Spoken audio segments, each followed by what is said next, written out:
So this project's a little bit different than ones that we normally do with regards to the fact that it's not all about the hardscaping. The homeowners on this one wanted more of a focus on the plantings. The homeowners here had a lot of passion for gardening, and they wanted the garden to match the plantings and the style of the garden that they had at their home in Ontario. And obviously that's not going to grow the same here as it would there. So we had to find some similar styles and colors to match what they previously had, but stuff that would work in the climate we have in Canmore.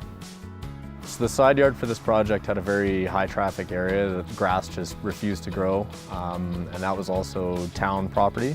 So we developed that with a more hardy area, and in turn it is not full of dead grass. It actually looks a lot better for the entire community. We also installed a drip system on this property, which specifically waters the areas that are planted and not the areas that aren't. The benefit to that is you're not going to be promoting any weed growth or anything like that. You're also not going to be wasting water on areas that don't have plantings. It's specifically watering where you need that water for growth.